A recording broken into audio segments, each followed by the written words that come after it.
Okay, we're going to pick up Benjamin Netanyahu's live address at the UN, which is going to start very shortly. Um, I thought it would be appropriate to first actually start with commentary from Amit Siegel, who wrote something this morning when talking about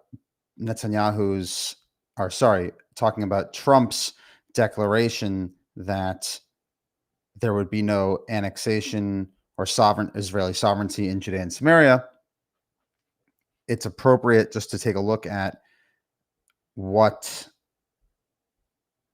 Amit Siegel says. He's very tuned in,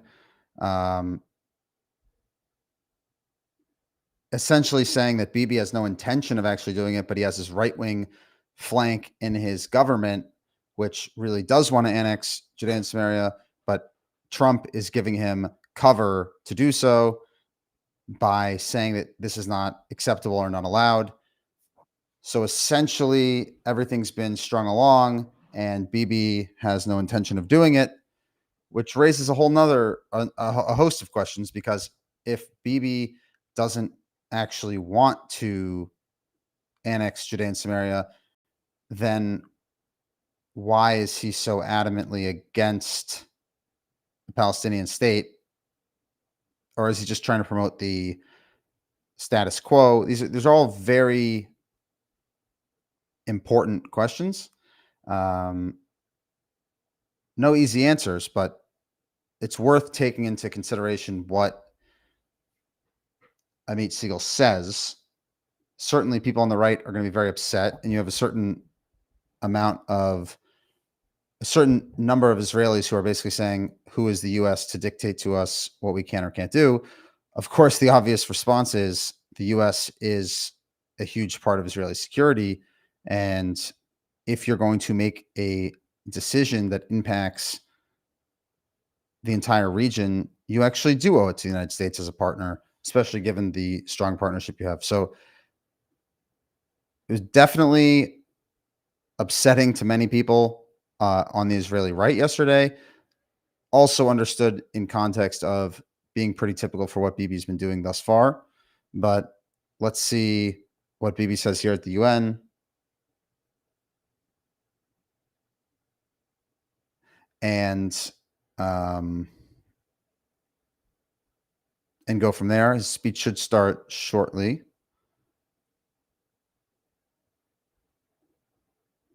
And we'll go from there. But so I thought Amit Siegel's take was pretty interesting.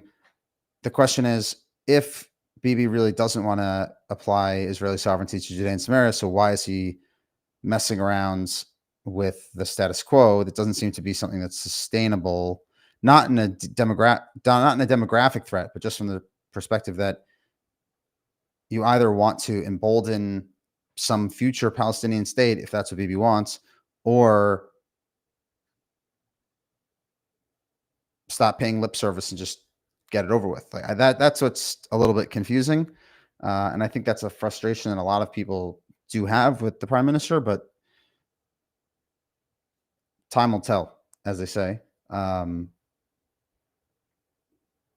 It is fascinating, though, that on one hand, Bibi's declaring there will be no Palestinian state. On the other hand, Trump is saying there will be no sovereignty. So what does that mean? Obviously, you don't want a binational state. That's insane. So what exactly is the plan? I don't know. And I think that, certainly with the Abraham Accords, trying to create alternative paths forward. But who knows how reliable or possible that is, certainly aftermath of what's going on in Gaza. So there's a lot of big questions. And of course, with France, Australia, and the UK recognizing Palestinian state, which is essentially a joke, it'll be very interesting to see what the prime minister says today at the UN. I know it's being broadcast widely in Israel, and should be very eventful. That's what I'm told. I'm told that it's going to be an eventful speech with quite a lot, and hopefully this gets started shortly.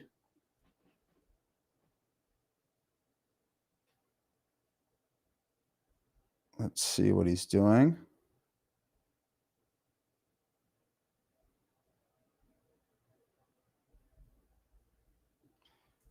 Guess he hasn't started just yet.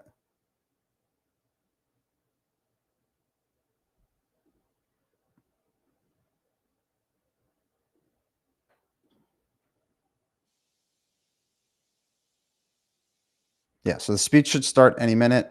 We'll see what's going on. In the meantime, again, Trump, for those who didn't see, Trump yesterday said there will be no sovereignty in Judea and Samaria.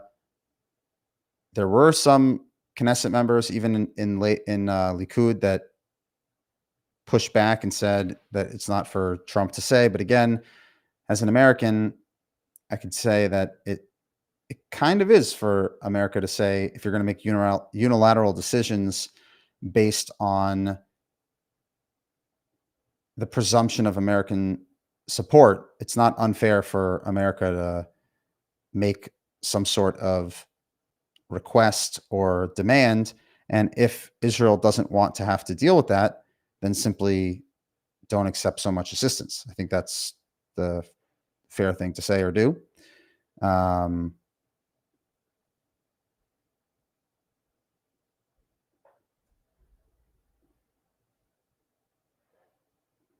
And let's see where the prime minister is here. He's coming on shortly. Should I read it straight away?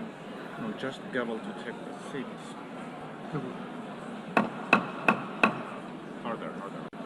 Order.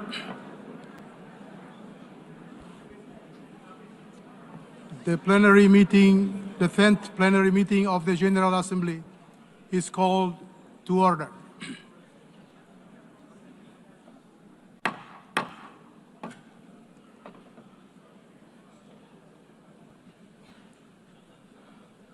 The Assembly will continue its consideration of Agenda Item 8 entitled General Debate.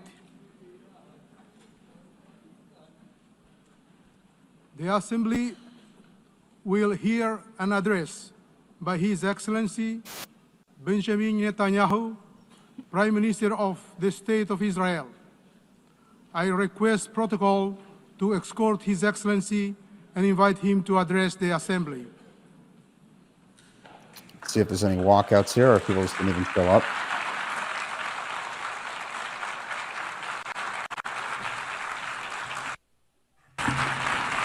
Nice round of applause for whoever's there. Seems to be fans in the and here comes the walkout. Please get out of there. Order in the hall. That's good. Please order in the hall.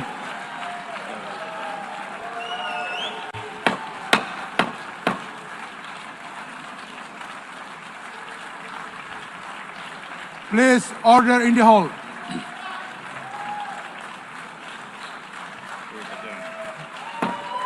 Oh, mass walkouts. Please That's order great. in the hall. People should go to Gaza.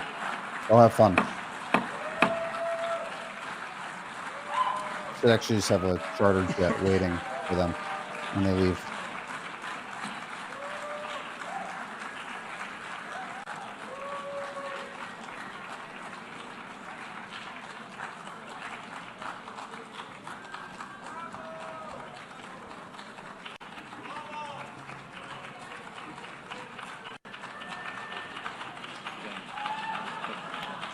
Please order in the hall and please be seated. Is that a QR code that Bibi's wearing?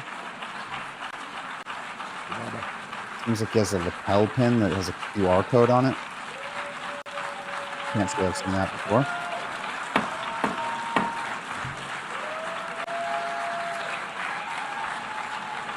Please order in the hall.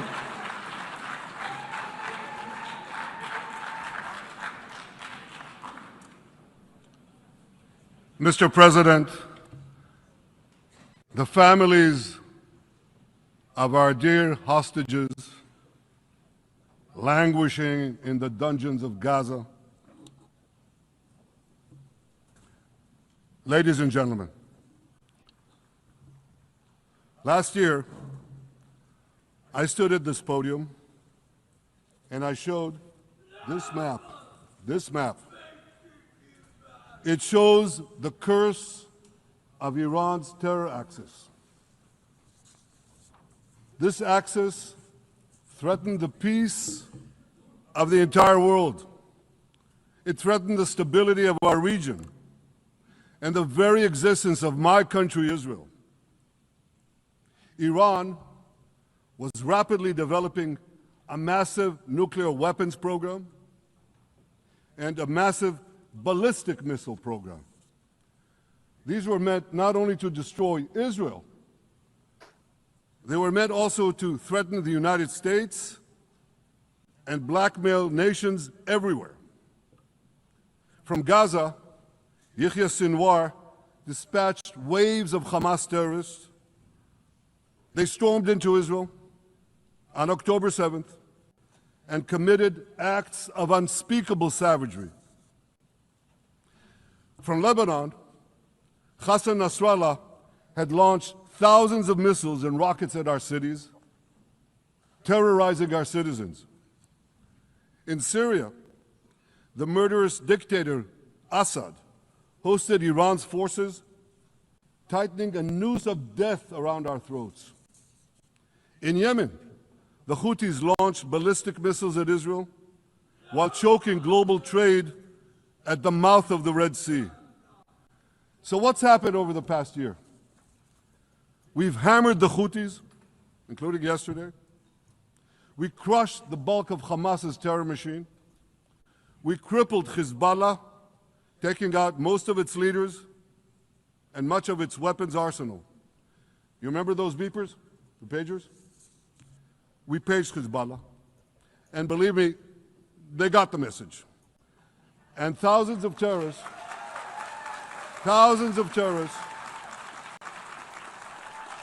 dropped to the ground. We destroyed Assad's armaments in Syria. We deterred Iran's Shiite militias in Iraq. And most importantly, and above anything else that I could say to you or that we did in this past year, in this past decade, we devastated Iran's atomic weapons and ballistic missiles programs.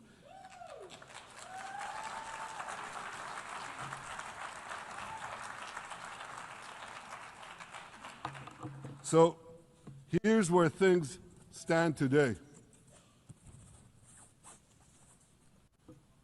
Half the Houthi leadership in Yemen, gone. Yahya Sinwar in Gaza, gone. Hassan Nasrallah in Lebanon, gone. The Assad regime in Syria, gone. Those militias in Iraq, well, they're still deterred. And their leaders, if they attack Israel, will also be gone. And for Iran's top military commanders and its top atomic bomb scientists, well, they're gone too.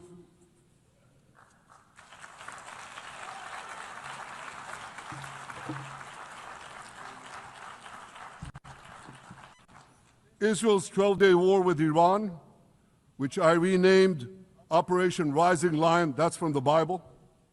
This 12-day war will go down in the annals of military history. Our daring pilots neutralized Iran's missile defenses and took control of the skies over Tehran. And you saw this. Israeli fighter pilots and American B-2 pilots bombed Iran's nuclear enrichment sites. I want to thank President Trump for his bold and decisive action.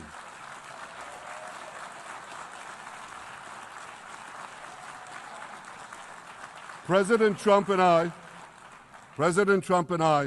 promised to prevent Iran from developing nuclear weapons, and we delivered on that promise. Of course, Iran's not here to even hear this. We removed an existential threat to Israel, and a mortal threat to the civilized world. We lifted a dark cloud that could have claimed millions and millions of lives. But, ladies and gentlemen, we must remain vigilant. we must remain absolutely clear-minded and vigilant. We must not allow Iran to rebuild its military nuclear capacities. Iran's stockpiles of enriched uranium, these stockpiles must be eliminated. And tomorrow, UN Security Council sanctions on Iran must be snapped back.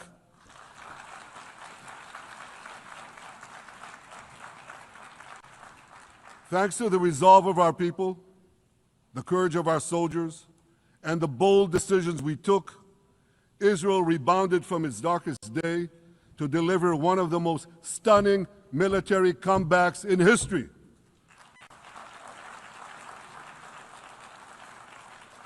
But we're not done yet.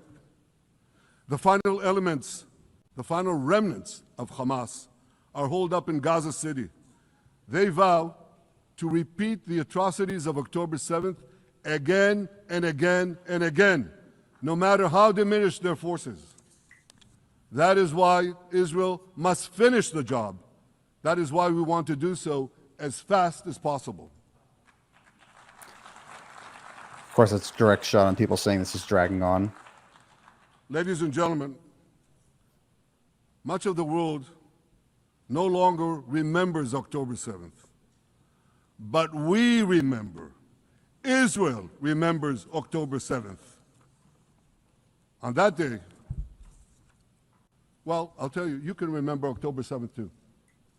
You see this large pin here? It's a QR code. What I ask you to do is hold up your phones, zoom in, and you too will see why we fight and why we must win. It's all in here. On October 7th, Hamas carried out the worst attack on Jews since the Holocaust.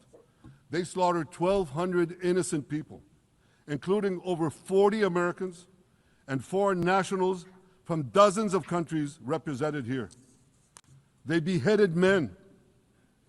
They raped women. They burnt babies alive. They burnt babies alive in front of their parents. What monsters. And these monsters took more than 250 people hostage. And those included Holocaust survivors, grandmothers and their grandchildren. Who takes hostage grandmothers and grandchildren? Hamas does. So far, we've brought home 207 of these hostages, but 48 still remain in the dungeons of Gaza. 20 of them are alive, starved. That's important tortured, that Bibi pointed out that there's 20 and there's some deprived of any controversy about it. daylight, deprived of humanity. These are the names of the 20 living hostages. Matan Angrest, Gali and Zerv Berman, brothers. Elkanah Buchbot, Rom Braslavsky, Nimrod Cohen, Ariel and David Cunyo, another pair of brothers. Guy Gilboa Dalal, Eviatar David. You saw the picture of Eviatar David. Emaciated, forced to dig his own grave. Maxim Herkin, Eitan Horn, Segev Kalfon, Bar Kupperstein, Omri Meran, Eitan Moore, Yosef Chaim Ochana, Alon Ohel, Avinatam Or, and Matan Tsengarker. Now, ladies and gentlemen, I want to do something I've never done before. I want to speak from this forum directly to those hostages through loudspeakers. I've surrounded Gaza with massive loudspeakers connected to this microphone in the hope that our dear hostages will hear my message. And I'll say it first in Hebrew and then in English. אחינו הגיבורים, מדבר ראש הממשלה בנימין נתניהו. אני פונה עליכם מעל בימת האו"ם. לא שכחנו אתכם, אפילו לא לשנייה. העם כולו איתכם, ואנחנו לא נשקוט ולא נרפה עד שנחזיר את כולכם הביתה. החיים והחללים כאחד. Bibi saying they won't forget about them until we bring them home.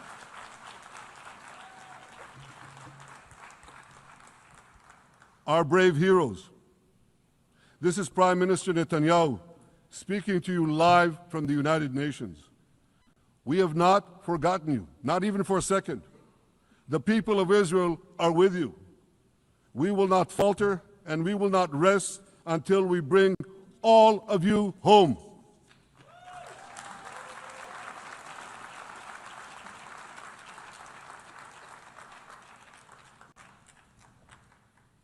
Ladies and gentlemen, thanks to special efforts by Israeli intelligence, my words are now also being carried. They're streamed live to the cell phones of Gazans.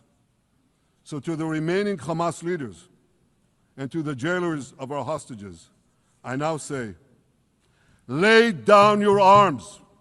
Let my people go. Free the hostages, all of them, the whole 48. Free the hostages now.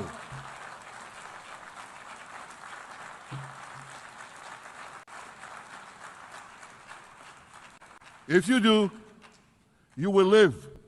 If you don't, Israel will hunt you down. Ladies and gentlemen, if Hamas agrees to our demands, the war could end right now. Gaza would be demilitarized, Israel would retain overriding security control, and a peaceful civilian authority would be established by Gazans and others committed to peace with Israel. And of course, you understand that the war in Gaza has affected every Israeli. But I'm sure there are people in New York or in London or in Melbourne and elsewhere who are probably thinking, what does all of this have to do with me? And the answer is everything. Because our enemies are your enemies. So let's do something else. So first at the UN, let's do a pop quiz. And raise your hand if you know the answer. Here's the first question. Who shouts death to America? Is it A, Iran, B, Hamas, C, Hezbollah, D, the Houthis, or E, all of the above? All of the above. Correct, all of the above. Second question. Who has murdered Americans and Europeans in cold blood?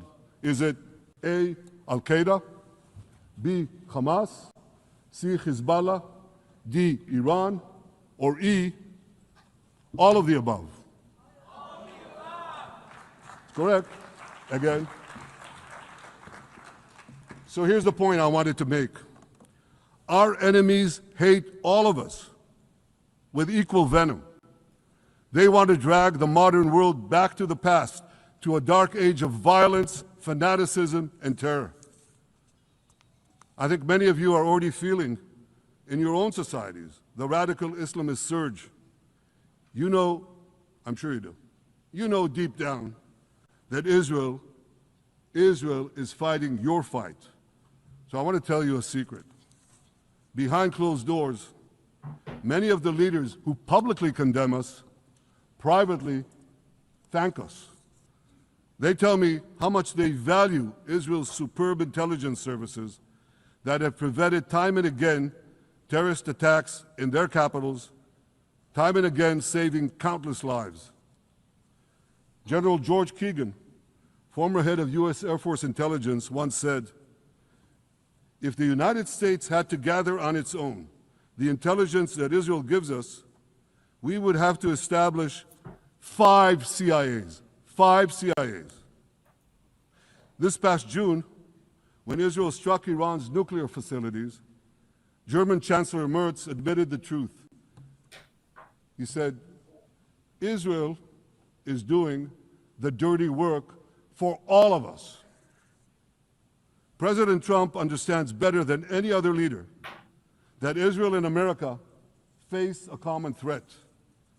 He showed the world that when Iran and its proxies murder Americans, take Americans hostage, shout death to America, burn American flags, and try to assassinate the President of the United States. Try to assassinate the President of the United States not once, but twice. He showed them there is a price to pay for all that.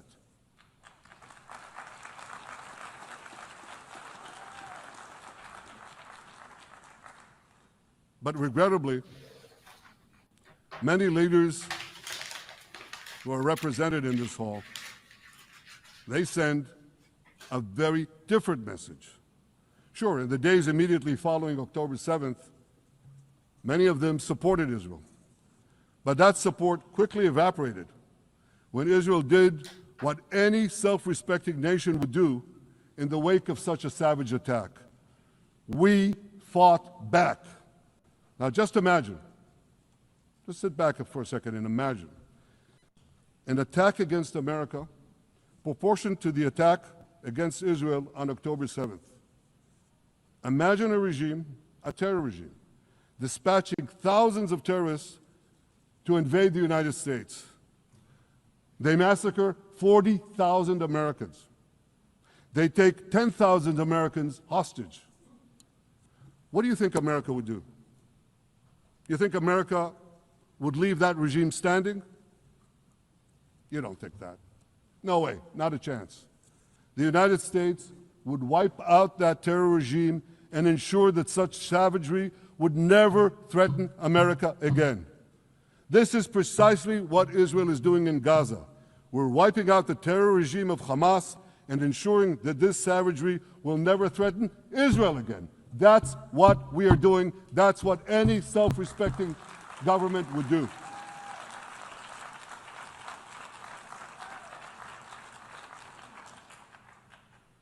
Yet, and it's a yet that I'm sorry to say here, yet over time, many world leaders buckled. They buckled under the pressure of a biased media, radical Islamist constituencies, and anti-Semitic mobs. There's a familiar saying, when the going gets tough, the tough get going. Well, for many countries here, when the going got tough, you caved. And here's the shameful result of that collapse. For much of the past 2 years, Israel has had to fight a 7-front war against barbarism with many of your nations opposing us. Astoundingly, as we fight the terrorists who murdered many of your citizens, you are fighting us. You condemn us, you embargo us, and you wage political and legal warfare, it's called lawfare, against us. I say to the representatives of those nations, this is not an indictment of Israel. It's an indictment of you. Bibi's it's right. an indictment of weak-kneed leaders who appease evil rather than support a nation whose brave soldiers guard you from the barbarians at the gate. They're already penetrating your gates. When will you learn? You can't appease your way out of jihad, and you won't escape the Islamist storm by sacrificing Israel. To overcome that storm, you have to stand with Israel. But that's not what you're doing. As the prophets of Israel foretold in the Bible, you've turned good into evil and evil into good. Now I want to drill down on this. Take the false charge of genocide. Israel is accused of deliberately targeting civilians. Ladies and gentlemen, the opposite is true. The head of urban warfare studies, Colonel John Spencer, he's perhaps the world's greatest expert on urban warfare. And he says, Israel is applying more measures to minimize civilian casualties than any military in history. And because we're doing that, the ratio of non-combatant to combatant casualties is less than 2 to 1 in Gaza. That's an astoundingly low ratio, lower than NATO's wars in Afghanistan and Iraq, especially when you consider that Gaza is one of the most densely populated urban areas on Earth. It has hundreds of miles of terror tunnels underground, and it has countless terror towers above ground, and thousands of terrorists embedded in the tunnels and in these towers in civilian areas. If you want to see what measures Israel takes to avoid civilian casualties in this war, just look at what we're doing now in Gaza City, the last Hamas stronghold, one of the two last strongholds.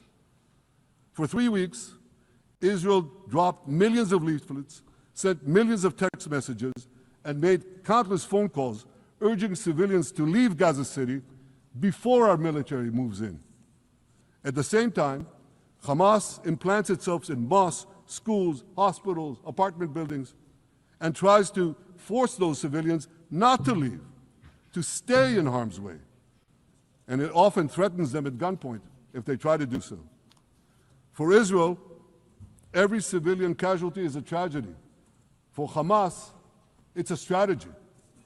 Hamas uses civilians as human shields and as props in its sick propaganda war in Israel, against Israel, a propaganda war that the Western media buys hook, line, and sinker. Now, despite Hamas's threats, close to 700,000 Gazans, almost 750,000, have already heeded our calls and moved to safe zones. Now I want to ask you a simple question, a simple, logical question. Would a country committing genocide plead with the civilian population it is supposedly targeting to get out of harm's way? Would we tell them, get out, if we want to commit genocide? We're trying to get them out. And Hamas is trying to keep them in. And this charge is so baseless. The comparison to genocide, wholesale slaughter of populations. What, did the Nazis ask the Jews to leave, kindly leave, go out? Did others, you want me to name all the genocidal leaders of history? Just go one by one. Did anyone do this? Did they say, get out so we can come in? Of course not. So the truth has been turned on its head. Hamas, a genocidal terrorist organization whose charter calls for the murder of all Jews on the planet. This genocidal organization is given a pass. It's barely mentioned. While Israel, This is true. which does everything it can to get civilians out of harm's way, Israel is put in the dock. What a joke. You want to hear another one? Israel is accused of deliberately starving the people of Gaza when Israel is deliberately feeding the people of Gaza. Since the beginning of the war, Israel has let into Gaza more than 2 million tons of food and aid. That's 1 ton of aid for every man, woman, and child in Gaza. Nearly 3,000 calories per person per day. Some starvation policy. If there are Gazans who don't have enough food, it's because Hamas is stealing it.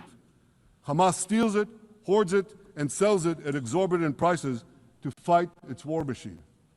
Last month, even the UN, not exactly a supporter of Israel. You're supposed to laugh, by the way. Last month, even the UN admitted that Hamas and other armed groups looted 85% of the trucks. That's why you have deprivation. Those who peddled the blood libels of genocide and starvation against Israel are no better than those who peddled blood libels against the Jews in the Middle Ages when they falsely accused us of poisoning wells, spreading plague, and using the blood of children to bake Seems to be Passover a shot messes. at Tucker Carlson. Anti-Semitism dies hard. In fact, it doesn't die at all. It just keeps coming back with its libelous lies, refurbished, regurgitated over and over again. And I want to tell you something else. These anti-Semitic lies, they have consequences. In recent months, Jews have been assaulted in Canada, Austria, or rather Australia, Britain, France, the Netherlands, and elsewhere. Here in America, an elderly Holocaust survivor was burned to death in Colorado. And a beautiful young couple from the Israeli embassy in Washington was brutally gunned down right in front of the Holocaust Museum there. Thankfully, President Trump's administration is forcefully fighting the scourge of anti-Semitism, and every government here should follow its lead. But instead, many do the opposite. They actually reward the worst anti-Semites on earth. This week, the leaders of France, Britain, Australia, Canada, and other countries unconditionally recognized a Palestinian state.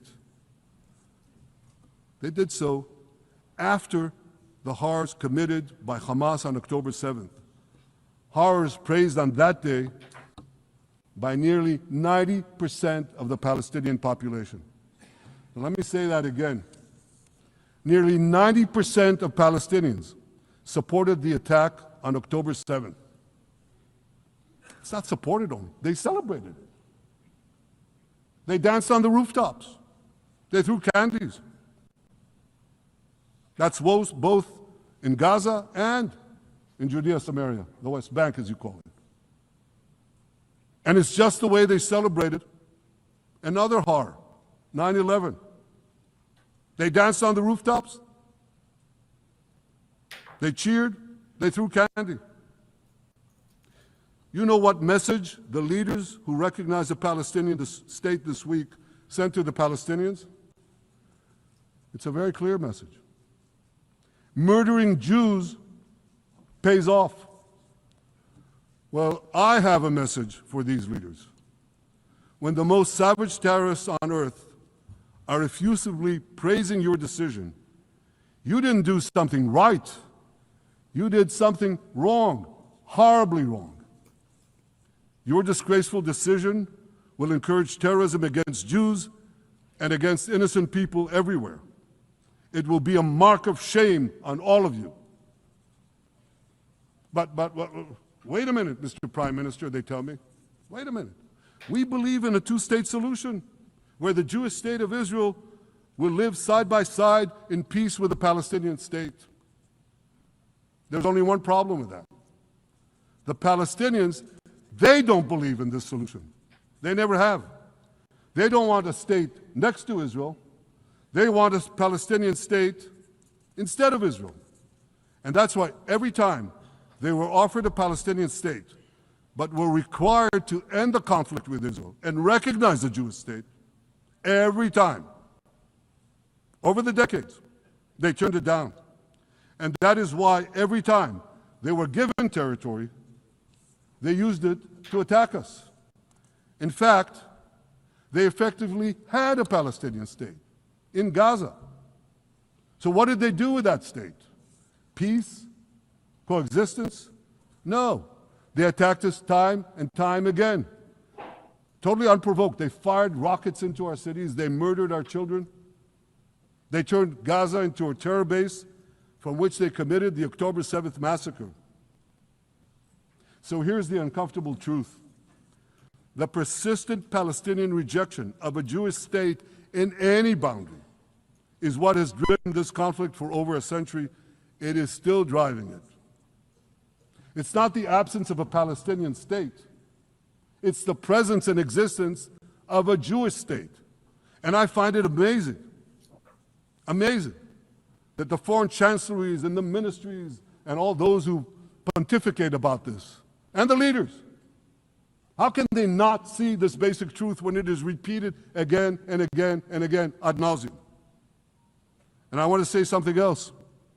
This rejection of a Jewish state not only applies to Hamas, it also applies to the so-called moderate Palestinian Authority. You should know that the Palestinian authorities pays terrorists to slay Jews. Taylor The more Jews Forsyth. the terrorists slay, the more the Palestinian Authority pays. The Palestinian Authority names its government buildings, its public squares, its schools, after the mass murderers of Jews, which they glorify as martyrs. They pay and glorify not just the killer of Jews, but also killers of Christians. Christians like Taylor Forsyth an American veteran who was brutally murdered in Israel by Palestinian terrorists. But, that I hear from the Western leaders. They tell me, the PA promised us it will reform. And I know this time, Prime Minister, it will be different. Yeah, right. We've heard these promises for decades. They always promise. They never deliver. Because you see, the Palestinian Authority is corrupt to the core. They haven't held elections in 20 years. They use the same textbooks as Hamas, exactly the same textbooks. They teach their children to hate Jews and destroy the Jewish state. And Christians don't fare much better. When Bethlehem, the birthplace of Jesus, was under Israeli control, 80% of its residents were Christians. But since the PA took control, that number has dwindled to under 20%. This is a direct response These are to the people you want to give a claims state being to? made by Tucker Carlson that What you're Christians doing are under attack in Israel. is giving the ultimate reward to intolerant fanatics who perpetrated and supported the October 7th massacre. Giving the Palestinians a state 1 mile from Jerusalem after October 7th is like giving Al-Qaeda a state 1 mile from New York City after September 11th. This is sheer madness. It's insane, and we won't do it.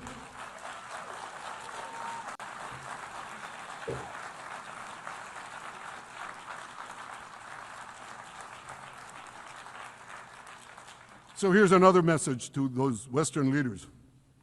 Israel will not allow you to shove a terror state down our throats. We will not commit national suicide because you don't have the guts to face down a hostile media and anti-Semitic mobs demanding Israel's blood. And I want you to grasp something else, which is also distorted in the media. I say this not only in my name or the name of my government, but on behalf of all the people of Israel. Last year, there was a vote in the Knesset, our parliament, whether or not to oppose the imposition of a Palestinian state. You want to guess what the results were? Out of 120 members of our parliament, 99 voted against and only 9 supported. That's over 90%. It's not a fringe group. It's not the prime minister who himself is extreme or he's held hostage by extreme parties to his right. It's over 90% of Israelis. My opposition to a Palestinian state is not simply my policies or my government's policy. It's the policy of the state and people of the state of Israel. So the question is, how do you reconcile this with Trump's declaration there'll be no sovereignty in Judea and Samaria? Western leaders may have buckled under the pressure. And I guarantee you one thing, Israel won't. Israel's victories over the Iranian... Thank you, I know you won't too, that's good. Israel's victories over the Iranian terror axis have opened up possibilities for peace that were unthinkable 2 years ago. Take Syria. For decades, the very idea of peace between Israel and Syria seemed unimaginable. Well, no more. Today, we have begun serious negotiations with the new Syrian government. I believe an agreement can be reached that respects Syria's sovereignty and protects both Israeli security and the security of the minorities in the region, including the Druze minority. From the founding of Israel, Jews and Druze have been brothers in arms. We have fought together, we've bled together, we built our lives together.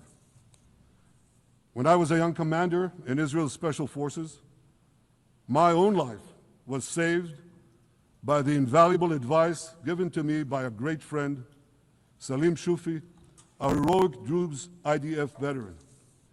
And that's why I couldn't sit idly by, nor could Israel sit idly by, while the Druze were being slaughtered by jihadists. And I instructed our forces to stop the massacre, which they promptly did. Peace between Israel and Lebanon is possible as well. I call on the Lebanese government to also begin direct negotiations with Israel. I commend it for its declared aim to disarm Hezbollah. But we need more than words. If Lebanon takes genuine and sustained action to disarm Hezbollah, I'm sure we can achieve a sustainable peace. Of course, until that happens, we will take whatever action we need to defend ourselves and to maintain the conditions of the ceasefire which was established in Lebanon. Our goal is not merely to monitor Hezbollah's actions, but to prevent them from violating the ceasefire and attacking us at any time. But I'm sure that if the Lebanese government persists in its goal of disarming Hezbollah, peace will come very speedily and very readily. Victory over Hezbollah has made peace possible with our two Arab neighbors in the north. Victory over Hamas will make peace possible with nations throughout the Arab and Muslim world. Our victory would lead to a dramatic extension and expansion of the historic Abraham Accords, which President Trump brokered between Arab leaders and myself 5 years ago. And I took note, as I'm sure you did too, of the encouraging words spoken here by the President of Indonesia. This is the country with the largest Muslim population of all nations. And it's also a sign of what could come. Forward-looking Arabs and Muslim leaders know that cooperating with Israel will provide them with groundbreaking Israeli technologies, including in medicine and science, in agriculture and water, in defense and AI, and so many other fields. I believe that in the coming years, the Middle East will look dramatically different. Many of those who wage war on Israel today will be gone tomorrow. Brave peacemakers will take their place. And nowhere will this be more true than in Iran. The long-suffering Iranian people will regain their freedom. They will make Iran great again. And our two ancient Interesting. peoples, So now it basically sets the table for what's yet to our come in two Iran. ancient peoples, the people of Israel and the people of Iran, will restore a friendship that will benefit the entire world. Ladies and gentlemen, the horrors that happened on one dark day, October 7th, those horrors happened countless times during the centuries of my people's exiles among the nations. Jewish blood was cheap. Jews were killed with impunity. We had to beg others to defend us. The rise of Israel did not mean that the attempts to destroy us would end. It meant that we could fight back against those attempts. And that is exactly what Israel has done since October 7th. Our sons and daughters fought like lions. Our brave soldiers donned their uniforms and rushed into battle. They were armed with the dreams of the 100 generations of Jews who came before them. The dream of living as a free people in the land of Israel, our beloved homeland for more than 3,000 years. The dreams of living in our own independent state. The dream of having an army to defend ourselves. And the dream of being a light unto the nations, a beacon of progress, ingenuity, innovation for the benefit of all humanity. On October 7th, the enemies of Israel tried to extinguish that light. 2 years later, the resolve of Israel and the strength of Israel burned brighter than ever. With God's help, that strength and that resolve would lead us to a speedy victory and to a brilliant future of prosperity and peace. Thank you very much.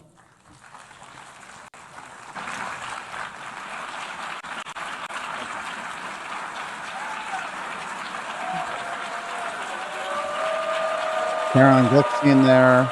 On behalf of the Assembly, I wish to thank the Prime Minister of the State of Israel.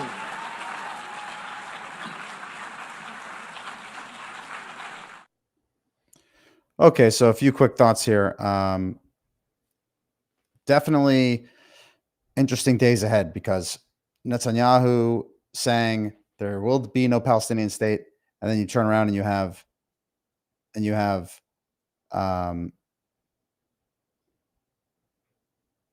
so Bibi saying there will be no Palestinian state. You have Trump saying there will be no Israeli sovereignty in Judea and Samaria. Amit Siegel says that this is probably deliberate because Bibi doesn't want there to be Israeli sovereignty in Judea and Samaria. So what's the path forward? Who knows? It's interesting to see exactly what goes on. Definitely a very bold move, playing the speech directly to the hostages. As was pointed out from a few commentators, many hostages, when they come back, have said that Hamas kept telling them that Israel had forgotten about them and that they weren't cared about. So hopefully this gives them a degree of hope and the knowledge that Israel does care about them and wants them to come home and wants them to come home quickly. This is an important, it's immensely important. And, you know, based on Israeli security and based on Israeli intelligence, they know where the hostages are. So God willing, they were able to actually hear that. Also very interesting to see what goes forward with the Iran stuff. It was basically a veiled threat, or not so veiled threat, saying that there were going to be changes and that there is what to be seen ahead in Iran. And just yesterday, Israeli media was publishing about how Iran was trying to rebuild its missile systems and was launching some sorts of tests. There's definitely a coordinated effort here to make clear that Israel is watching what's going on in Iran and that Israel's keeping a close eye on it. So there's a lot to unpack here. Overall, it was also quite funny. All these people leaving, walking out. They can't even bear to hear what's going on. Of course, most of these people don't even care about the Palestinians. They're only obsessed with trying to attack Jews and the Jewish state. There was also Bibi's underhanded rebuke of Tucker Carlson and Candace Owens about how Jewish people have dealt with anti-Semitism for centuries, and it just comes back in different form. So that's definitely interesting. That's definitely something to keep an eye on. Of course, there was a back and forth after Charlie Kirk was murdered, and certain commentators began trying to accuse Israel of being complicit or being involved. And then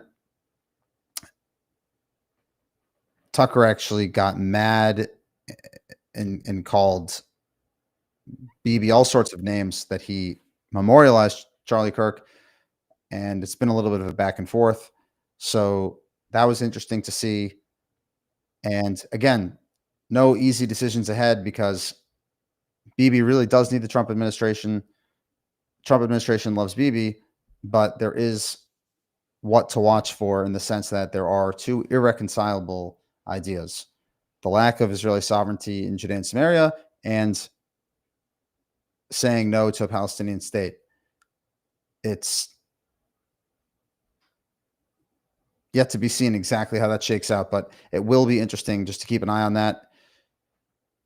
For those who weren't here in the beginning, Amit Siegel speculated that Bibi actually and his team would have asked Trump to say such a thing because Bibi and his team actually do not want to apply Israeli sovereignty to Judea and Samaria, and they're trying to get some cover from more right-wing parties like Ben Gvir and Bezalel Smotrich.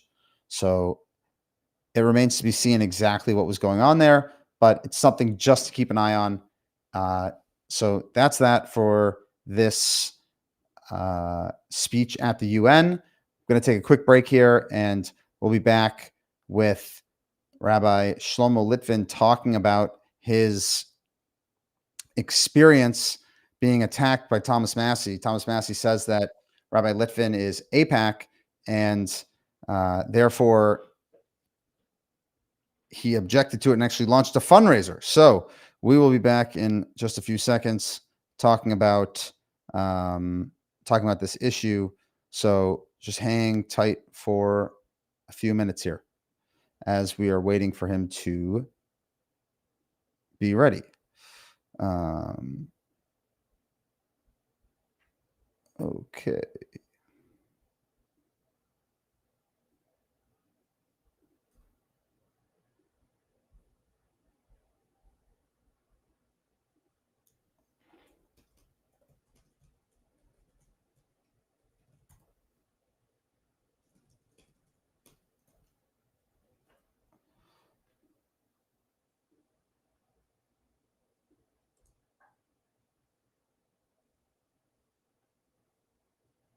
Also worth pointing out, actually, if you look at the website that Israel launched and was on that pin from Benjamin Netanyahu, it has extensive documentation about what happened on October 7th, civilians, different kibbutzim, what happened at the Nova Music Festival, and also to different soldiers. There is no fake news in there. There's no organizations trying to promote things that didn't happen. This is actually just authenticated, real stories that the world should know. I think that one of the unfortunate aspects of having certain organizations promote fake stories is that it takes away from some of the real tragedy of that day, and it actually just confuses audiences. So it's important that people see what actually happened and can see the reality. I thought that pin looked a little bit ridiculous, but the site itself and the point are well taken. So that website is Saturday-October-7.com. And okay, Rabbi Litin is joining us now. He'll be on in one moment.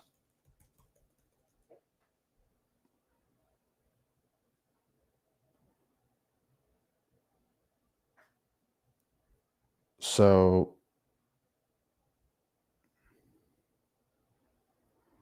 let's see what's going on.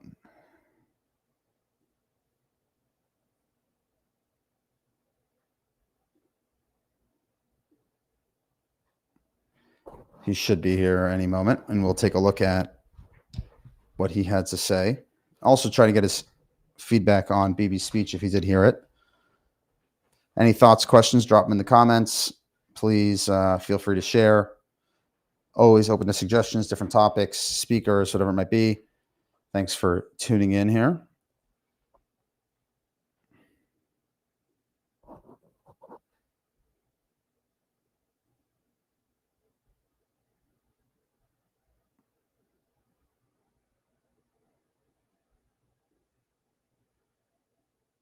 He should be on very shortly, and we will continue this discussion. So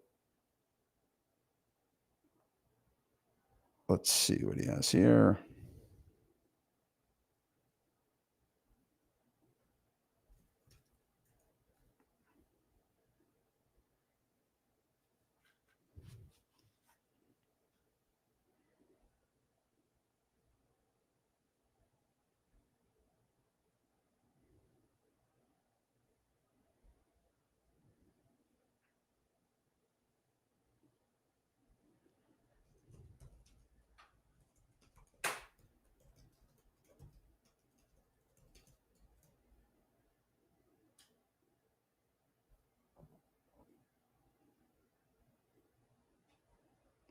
Should be on any moment here, just responding.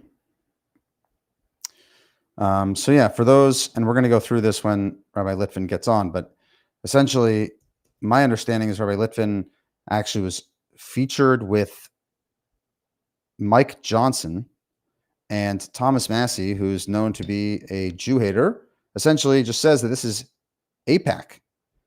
So this is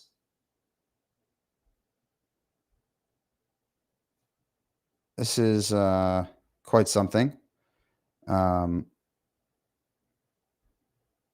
course, because he's Jewish, so therefore that equals AIPAC. Not really sure what's going on there, but and my understanding is that Rabbi Litin actually has a history with Thomas Massey. So I'm interested to see exactly what he has to say, and he'll be on in any moment. So if I just pull this up, it's actually Andy Barr who invited him. Rabbi, thanks for joining. We are live here.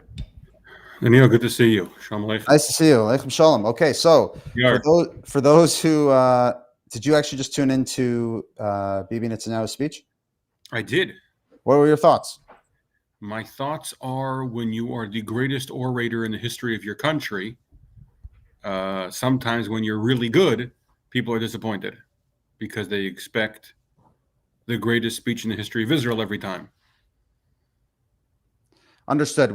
So the question for me is that, and Amit Siegel was speculating that Trump actually asked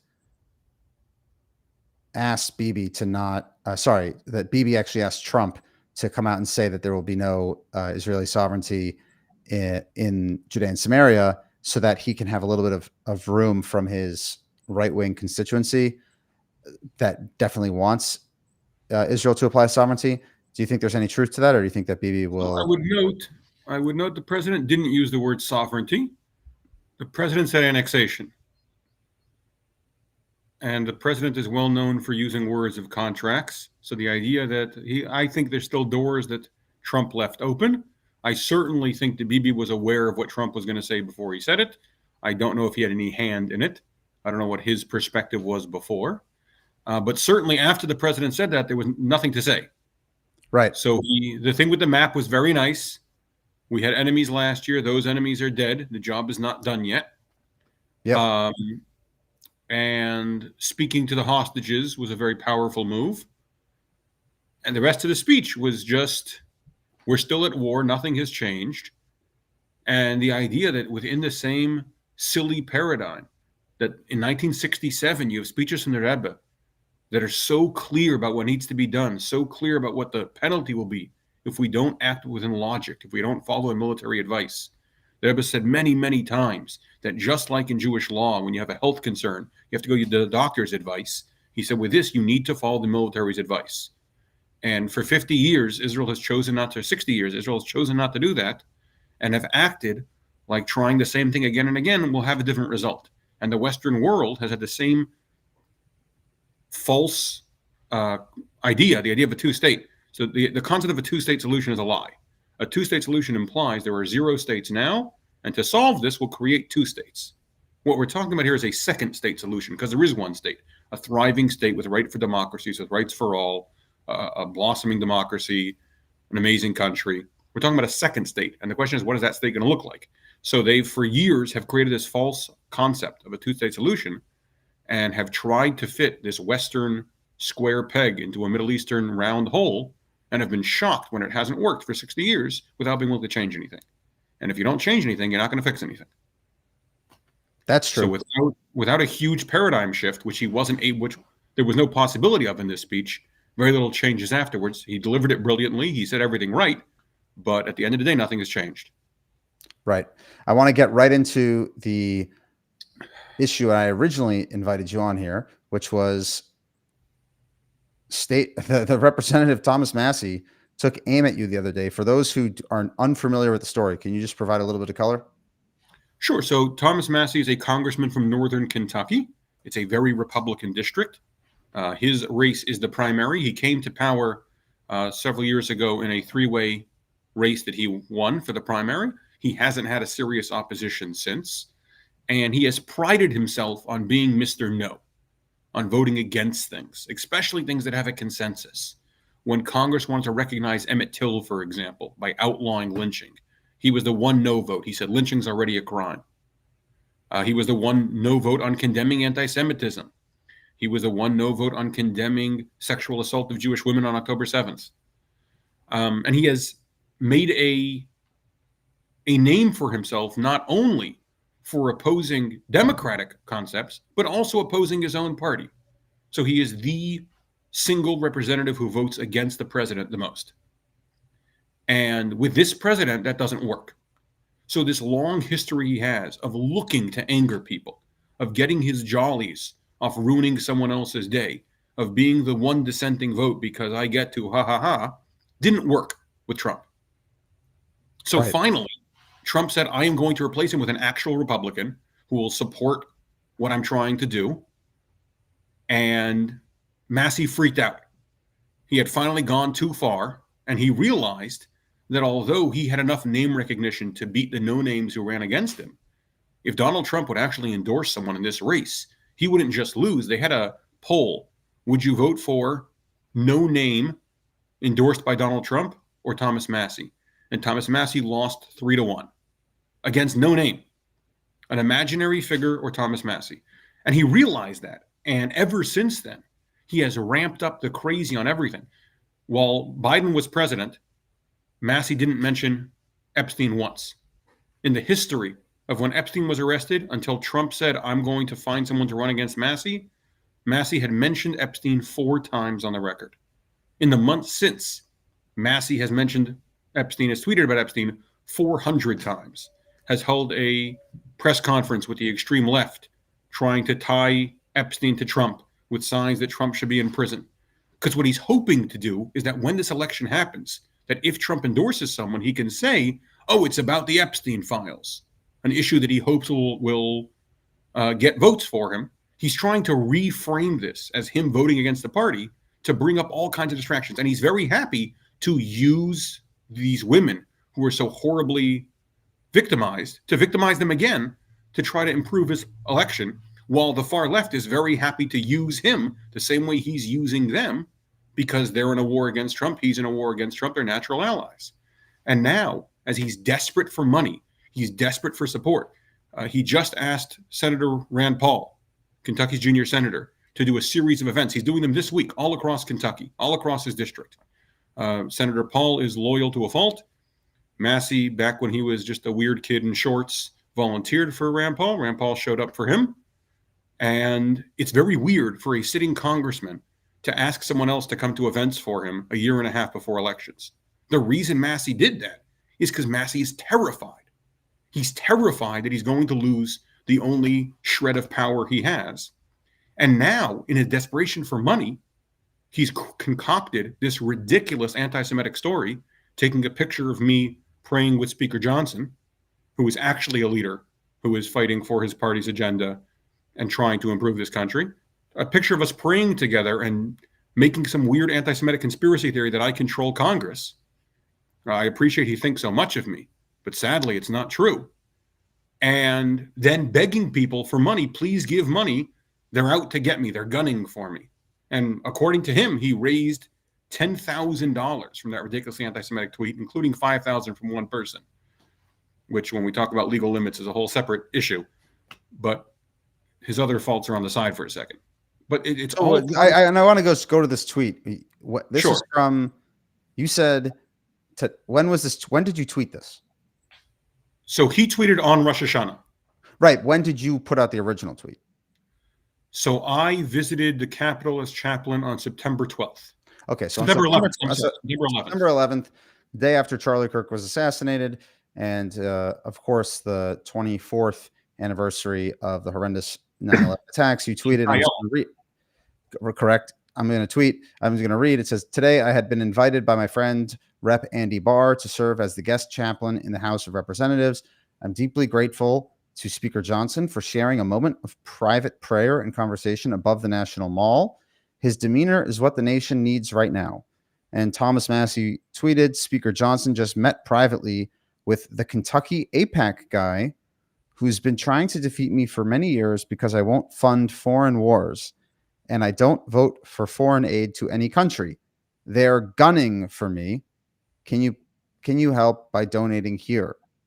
Now, before I pose a question to you, I just want to note that the gunning for me thing is also very wild, very wild, especially because people in Thomas Massey's internet spaces or equivalent internet spaces have been running rampant with these crazy theories about Israel being involved in murdering Charlie Kirk. So it's impossible to not see that. If you are not seeing that, you are intentionally aware of that. Massey follows many prominent neo-Nazis on Twitter.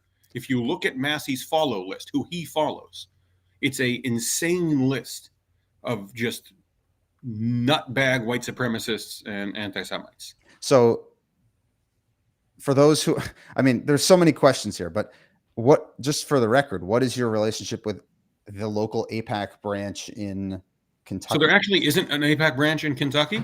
There's a regional office in Atlanta. I have no affiliation with AIPAC whatsoever. I did attend their policy conference a time or two, but if attending a conference makes you a member, I'm also a member of the FBI, I'm a member of the Holocaust Museum, I'm a member of B'nai B'rith. Right. And also, just for those who don't know, Rabbi Litin and his family run Chabad at Kentucky University. Chabad University of Kentucky, yeah. Right, I apologize, University of Kentucky. Shluchim of the Lubavitcher Rebbe serving on college campus are not exactly the billionaire donor class that people are trying to accuse of having all sorts of influence across Israel, politics in America, or some sort of buying Congress people or senators or anything like that. So that's what makes also this ridiculous attack even more insane. It's right. It's fair to say that you're not maxing out your donations across the board to various AIPAC endorsed candidates. Part of my employment, I am unable to give political donations at all. I've never given a cent to any politician, including ones that I truly support and who I feel are hugely positive influences for America, which I'm very glad that I do have in my representation in Kentucky. So where did this even come from? How does he get you as the AIPAC guy? And where, like, have you ever interacted with Thomas Massie? Massie a few times. Now, he did meet with AIPAC once during my tenure in Kentucky. I was not a part of that meeting. So the only time he ever met with AIPAC, and as he sat down in the meeting with them, he told them, "I will never meet with you again," to a group of his constituents. "I will never meet with you again." That's how we started the meeting. So I was not in that meeting. However, again, I have attended AIPAC. It's amazing. So you weren't even in the meeting. Okay. Well, is there someone with a beard? Did he confuse the Jewish people? It was mostly Christian people. I live in Kentucky. So Massie has told people the reason he doesn't support Israel is he doesn't have Jews in his district, which is not true. He actually does have Jews in his district. He just refuses to meet with them. And he has this. So again, there were other people in Kentucky. For example, Senator Paul. Senator Paul is generally a budget hawk. Senator Paul is against any foreign spending. I've worked closely with his office on things like visas. I've worked closely with his office on several other issues. And I have no problem with Senator Paul. That is entirely different from someone who goes out of his way to be the one vote against recognizing that anti-Semitism exists, for example. And this is not the first insane anti-Semitic tweet that Thomas Massie has tweeted. He put out a tweet 2 years ago during the end of COVID. He put out a tweet ostensibly quoting Voltaire, "Look at who you're not able to criticize, and that's who controls you." It's actually a tweet from a white supremacist pedophile from America. I'm not surprised those are his heroes, but it's not a Voltaire tweet. And it's far from the first anti-Semitic tweet he had. So he has a history of this rabid anti-Semitism. He flew a Confederate flag outside his house till his grandmother made him take it down. And he has this series of backward views, and he tries to wrap it up in, "Oh, I'm anti-establishment." There are plenty of anti-establishment people who don't go into racism, anti-Semitism, bigotry, and who don't betray American values. It's worth noting the right to address your government is part of the First Amendment. The right of Jewish citizens to speak to their representative is part of the First Amendment. When I reached out together with Northern Kentucky leaders and Jewish leaders from across the country, we were working on a prison reform bill. A prison reform is something that Lubavitcher have spoken many times about the need for prisons to be, as they are called in America, penitentiaries, places where someone can be penitent, reformatories, places where someone can reform. We reached out, we want to discuss prison reform, and his office answered back, "We don't meet with representatives of foreign countries." I'm an American. I'm the second rabbi in Kentucky's history to be born in Kentucky.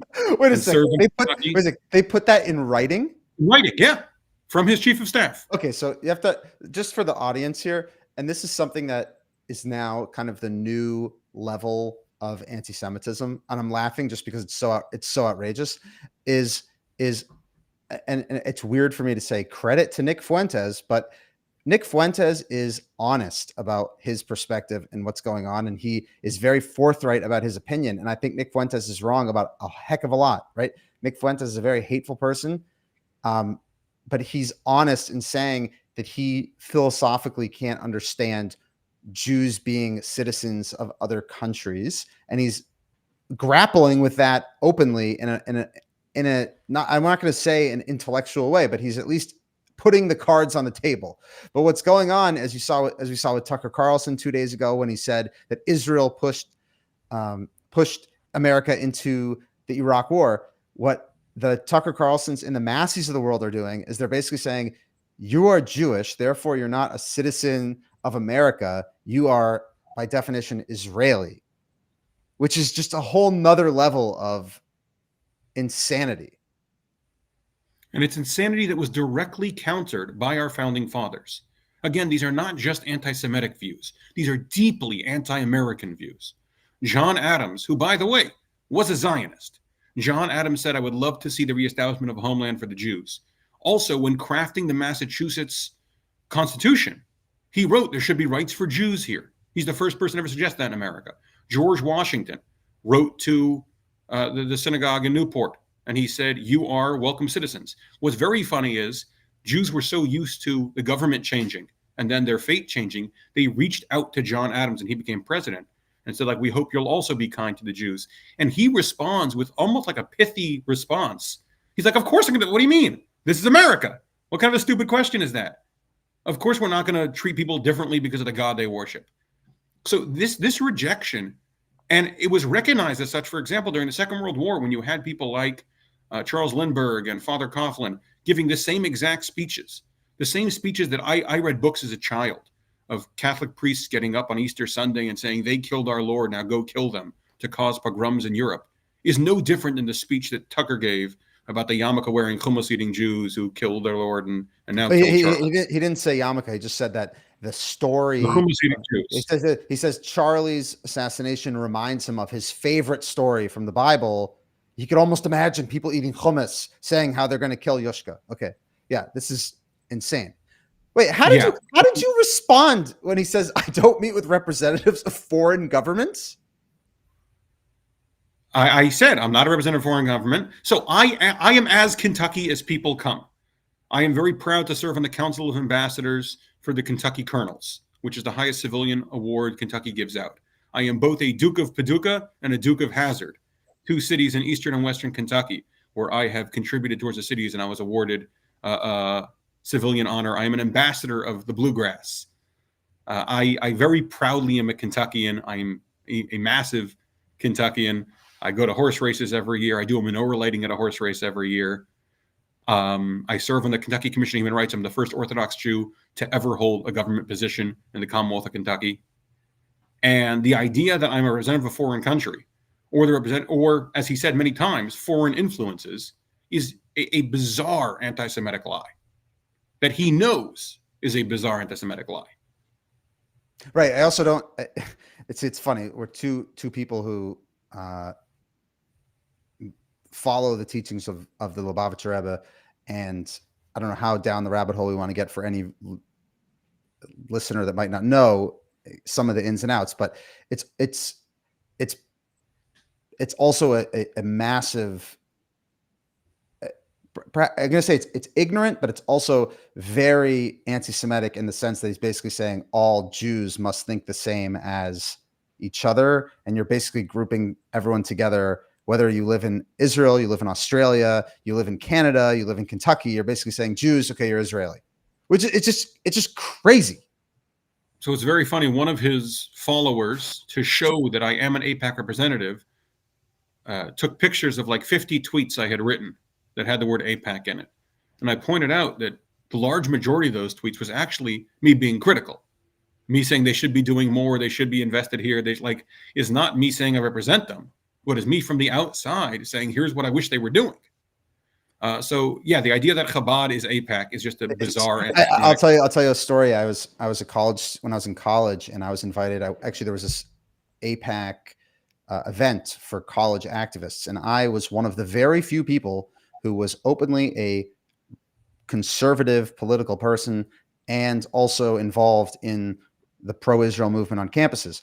And someone who I'm actually friends with now, but they misunderstood a conversation I was having with someone, and they thought that I was going to protest the Christians United for Israel conference. So I actually had a representative from AIPAC pull me aside and confront me, thinking that I was going to protest the Christians United for Israel conference. And I said, do you understand that of the 300 people here, I'm probably one of the only ones who actually is perhaps to the right of Christians United for Israel, if not completely supportive of what they're doing. And I actually don't agree with a lot of what you're doing. In fact, I remember the fights on campus and the BDS resolutions and everything like that. And you had a lot of these AIPAC groups who were so scared of working with the likes of Charlie Kirk because they didn't want to be seen as too conservative. So they were actually trying to work with progressive causes to make it a kind of a DEI supporting Israel issue.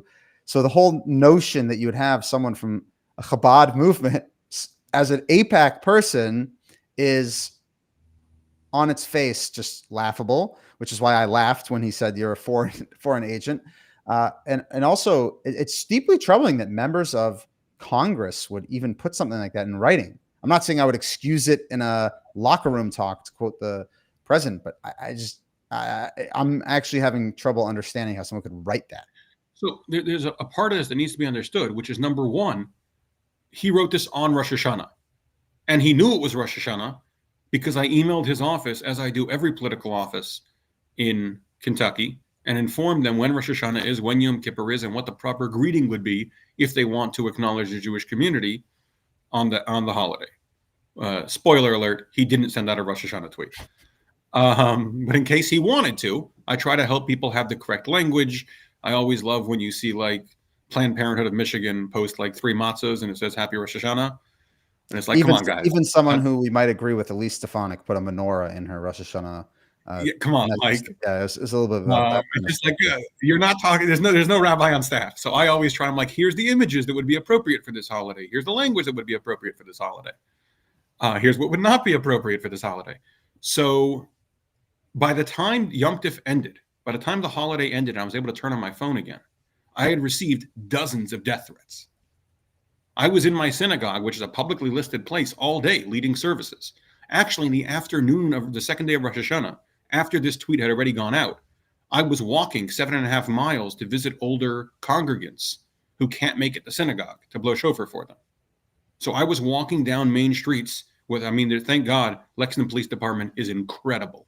The leadership we have in Lexington is just fantastic. I think it's important to note that a lot of people look at Massey and then say, oh, well, look at Kentucky's a bunch of racists. Massey in no way represents the Commonwealth of Kentucky. His hate does not have a home here. And I get calls from Republicans in his district all the time who tell me this does not represent me. So Lexington is just absolutely amazing. But I walked 7 miles not knowing that he literally put a target on my back. He tweeted a picture of my face, said I was gunning for him, that I'm working, that I'm part of a international cabal. And between then and now, I've probably received 35, 40 death threats directly referencing the tweet. And not just comments under the thing saying that we should get him, but messages on Facebook, messages on Instagram. I posted 2 weeks ago. I had a dumpster delivered to Chabad so I can clean up some branches before the holiday. And the dumpster delivered had a dead possum in it. And I wrote to the city, like, this, you shouldn't be delivering dumpsters that have rotting animals in it. It's a health hazard. And someone commented, that'll be you. This is a post that I posted 2 weeks ago. Like, they went through my social media, found the post they wanted to comment on, and said, we stand with Massey, that's going to be you. So there's a real threat. And it's also noting that Chabad on campus and being involved in a community is a family affair. You have, thank God, many young children. So I have 7 young children who actively help lead the Chabad house. Yeah, correct. So a lot of these crazy people, when they, it's very scary. So thank God I don't just have the First Amendment right to redress my government. I also have the Second Amendment right. But no, it's a very scary thing. And we are going to have to spend more now on Yom Kippur for additional security.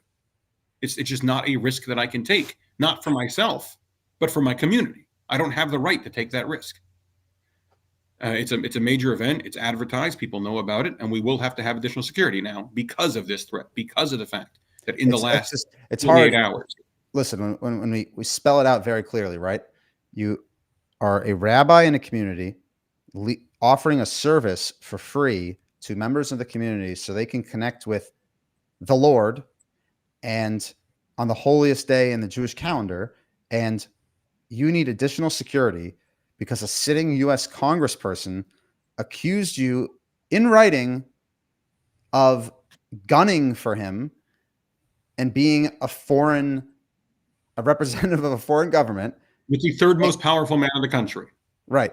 And correct. And that you're somehow also plotting now against him and gunning for him with the Speaker of the House. And this is like, I mean, I saw some people commenting about this on Twitter, but how come this isn't like front page news? That's what it's. I don't understand that. I do know that I am associated with the Kentucky Jewish Council, which is the leading advocate for Jews in the Commonwealth. They put out a statement across media condemning this. I don't know if they've received any responses whatsoever, but I haven't received a single call from media. And I will tell you that sadly, except for you, thank you, Daniel, that I don't consider you media. I consider media dirty. No. No. You're saying for me, it's an interest story. I didn't understand even the extent of it. I understood some. I know I saw you had a thing with Daryl Cooper with him. I mean, that guy's just a complete anti-Semite off the rails. He actually makes Thomas Massey look kind of normal, and which is saying something. But I just cannot believe after what you've told me here that this isn't on the front page of even say the New York Times. You have I mean, imagine if this was a different religious group. The New York Times, the Jewish Insider, Jewish Journal, the Forward, Right. Haaretz, the Jewish. Okay, Haaretz isn't a Jewish paper, but the other ones, which actually are Jewish. I don't imagine if to me they're not covering this. But imagine instead of a Jewish person, imagine if it was a Muslim. It would literally be front page news in every paper in the country. It would be riots. You'd have every single Al Sharpton would show up. This is crazy. I don't understand. Yeah, I don't know what to tell you. It's hard to actually, and to me, it also highlights the threat that some of the seeping, poisonous, cancerous anti-Semitism has in the conservative movement, in MAGA, and in the Republican Party. I think it's super important that people begin really speaking out about it. It's a major problem. I was watching, I go through some of this crazy media just so that I can get a better sense of what we're facing. And, you have people like Dave Smith, who is welcoming the Jew-hating Max Blumenthal onto his show, saying that Max Blumenthal is essentially a hero of his, and then he learns everything he knows about Israel and Palestine from Max Blumenthal. And then that person, right. And then that person's debating at Turning Point USA. And that person is going on Tucker Carlson's podcast. And then Tucker Carlson is making all sorts of anti-Semitic hints all the time. And then Candace is having them on. And then that's how you end up with the USS Liberty crazy people also coming and it's just a massive web of misinformation that is poisoning the American mind. And they're just playing off of each other and saying, oh, well, look, this podcast had this. So that means it's in the news. People are talking about it. The internet's talking about it. And next thing you know, there's 25 million views on something that's completely nonsense. So how many people on all these dark websites and everything else have seen that you have a sitting rabbi in Kentucky, quote unquote, gunning for a sitting U.S. congressperson? That's a major threat. So there was a remarkable moment in media this week where the host of a talk show walked off her own show because the other hosts were so ridiculously anti-Semitic. Jillian Michaels. And what's remarkable is she asked them, where are you getting this from? This anti-Semitic conspiracy you're spreading, where are you getting it from? What's your source? And one of the hosts actually said, well, people are talking about it. Like, I don't need a source if other people are talking about it on Twitter. It's a part of the conversation now. And that's how it happens. Candace Owens says something so insanely unhinged that like the only recourse is for the first lady of France to have to prove her biology in court. And now it's just part of the public record. It's something we're talking about. And what's remarkable is that anything that Candace Owens or Tucker Carlson ostensibly stands for is the polar opposite of what Max Blumenthal stands for. Max It's actually Blumenthal funny. It's funny. is It's funny that leftist who hates the country. correct, and he's funded likely by Iran or Russia, and actually Well, I mean, Nick so is Fuentes- Tucker, so that's no different. But it just proves when Tucker Carlson goes to Russia and stands in a subway station that was Correct, built yes. by the Soviets for the entire purpose of showing it to Americans to try to make it seem like Soviet Russia was successful. And he compliments how beautiful it is without noting the now clearly understood history. This was built by Soviets to lie about their country. It's like going to North Korea and seeing the one fat kid they show you and going, oh, everyone must be healthy here. Look at the fat kid. I mean, it's just, it's propaganda. It's Correct. feeding propaganda. So I don't know if they were paying him or not, but you couldn't buy better help than that.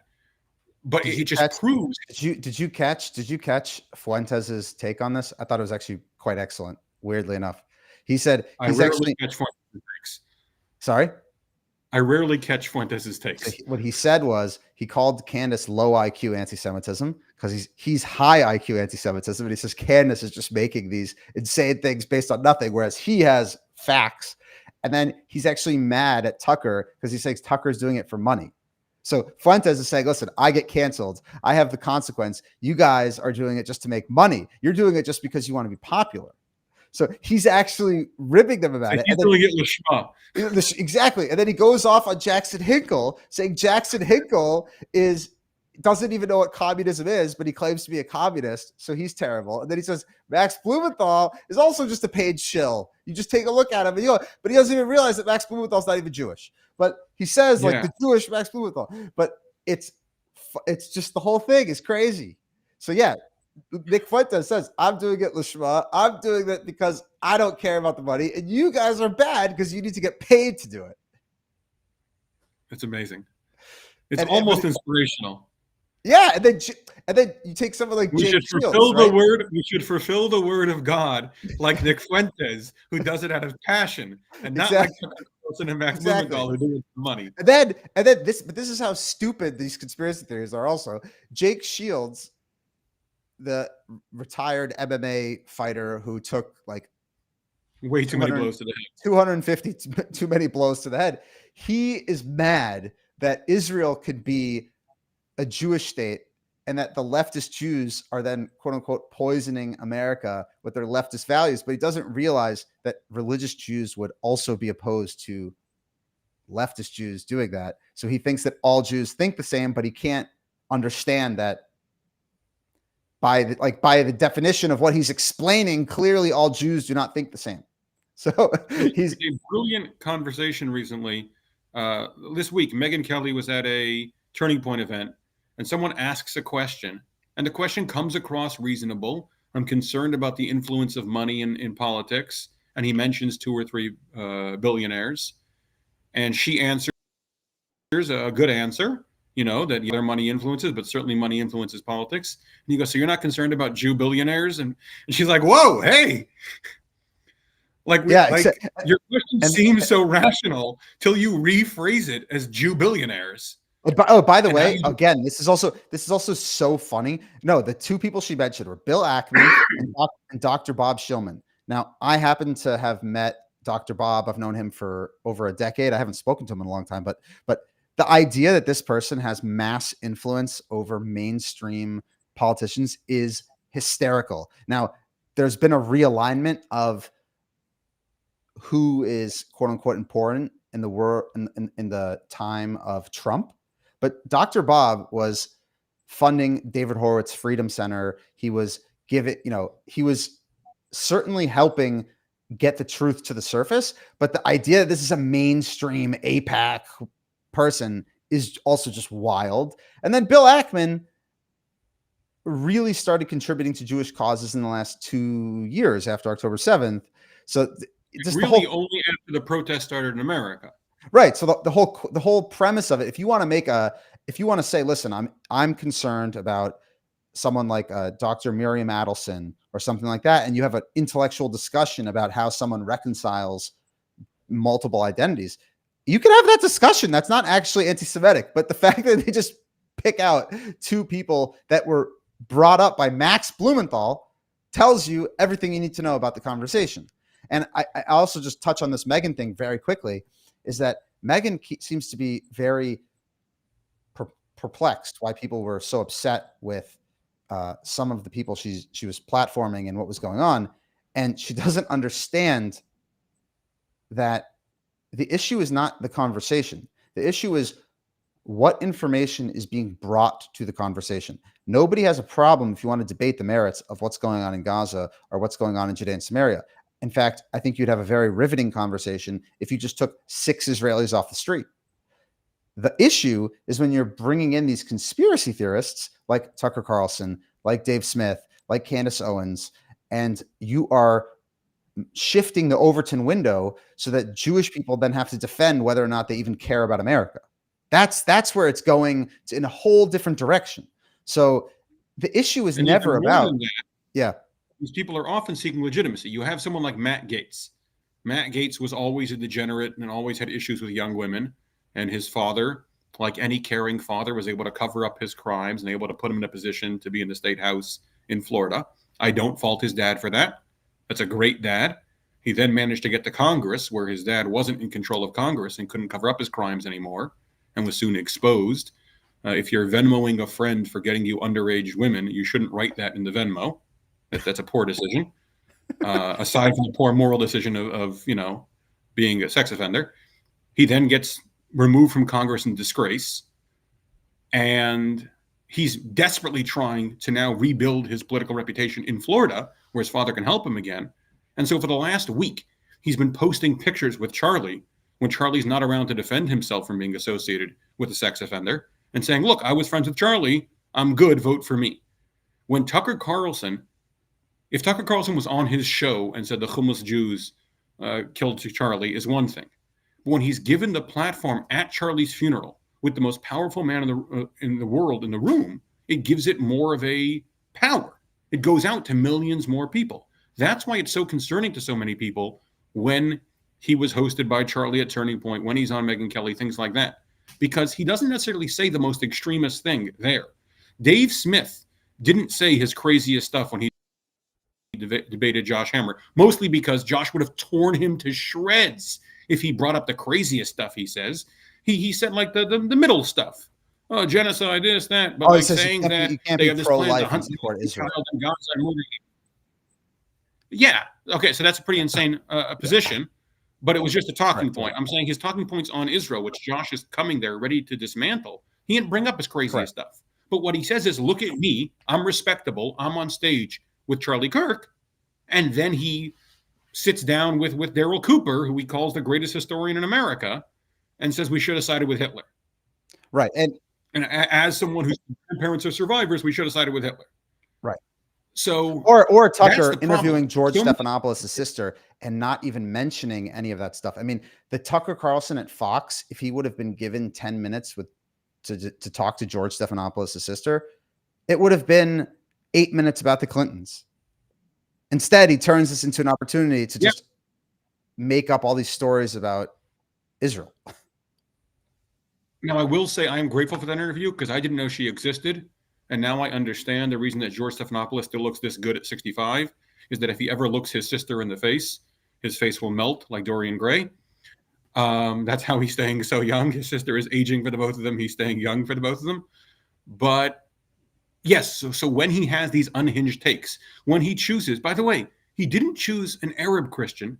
I have Arab Christian friends. I have an Arab Christian friend who's a preacher in Jerusalem whose name is Nasrallah.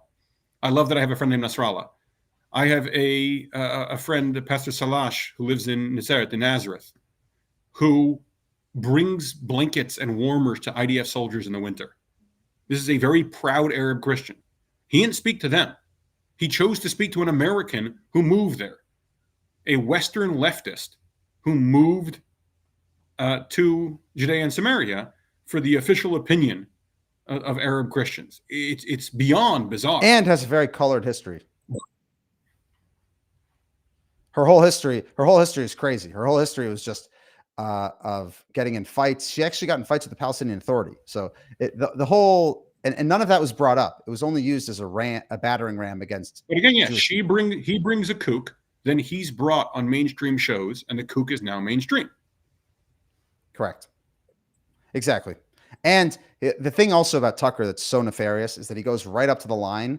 Like you have to actually follow what he's saying to understand what's so dangerous about it. So I saw this after Rosh Hashanah when I was back online, and the clip was going around of what he said on Glenn Greenwald's show, which I just talked about before. But when he's saying, "Oh, Israel brought us into the Iraq War," and then the normal person who's taking Tucker at face value will say, "Well, let's go through the history. What are you talking about? Let's see what Israel said." Of course, Israel didn't tell America to go into the Iraq War. Israel was against it. In fact, Sharon was strongly against it. Yeah, exactly. But then you have to understand Tucker's language and how he's talking about these issues. And then you understand that when he says Israel, he means Jewish Americans. So instead of saying neocons, he's now saying Israel. So he's trying to actually emphasize the dual loyalty point. But if you haven't followed Tucker very carefully for the last year, you won't understand that, which is how he gets away with half the stuff. Do you know who has hundreds of recorded hours advocating strongly for the Iraq War? Tucker Carlson. Yeah. Right, advocating very strongly. But the way he gets out of that now is going to say, oh, so you had the Israelis that were infecting people's minds with bad ideas. And then it becomes this concept that you have people that are disloyal to America, that are disloyal to the interests of America, that are manipulating our media, controlling Hollywood, and gunning for our Congress people, like Thomas Massey says about you. And that's how you end up with this insane alternative universe. It really is an alternative universe. But the danger of Massey, for example, is that for example, Daryl Cooper, on his own page, he writes to me and other Jews, "You evil, vile, sex offending, whatever," what he wrote to me. But then he goes on Joe Rogan and I'm the preeminent historian that, a historical thing, if you look at it, Hitler was right.